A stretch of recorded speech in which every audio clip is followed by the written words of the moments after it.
For more on World AIDS Day, Ramin Bastani joins us now. He is the founder of Healthvana, a health tech platform designed to help underserved communities at risk of HIV infection. Thank you so much for joining us. Thanks for having me. Ramin, we just saw the story in Thailand, the increase in new infections among young people. Is that the case in other regions of the world, and why? I can speak most to the United States, and we've seen a steady leveling off of HIV, about 35,000 cases a year. And there's still disparities where certain people in lower income communities are getting HIV and people of color at a disproportionate rate. But there is hope.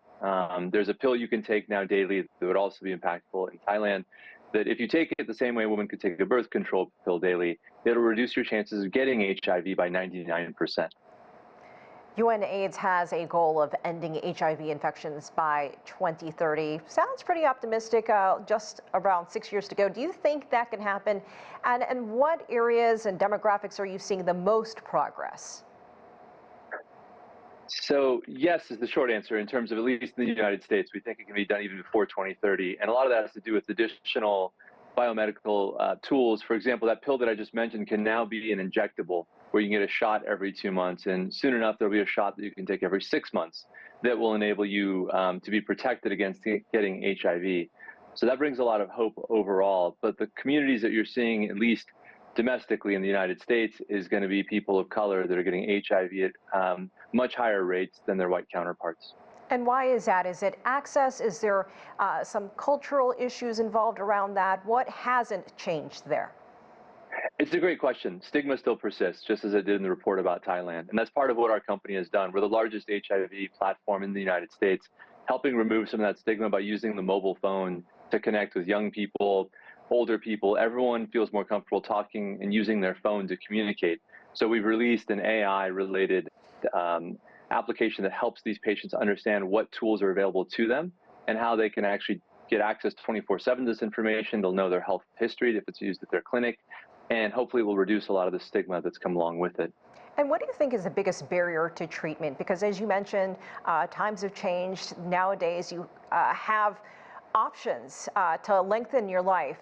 What is the biggest barrier to getting treatment? Yeah, I think it's two things. One is kind of that last mile, getting it to the people who need it most. And it's difficult to reach some of these folks. They're thinking more about their housing and their food versus taking medication or being tested.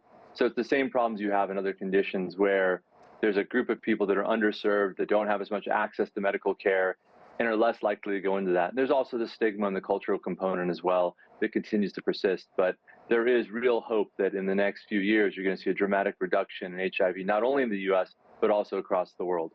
And some parts of the world have seen great progress. I know parts of Africa have seen the numbers turn the other way. What do you say are the biggest challenges still that remain in eradicating HIV/AIDS?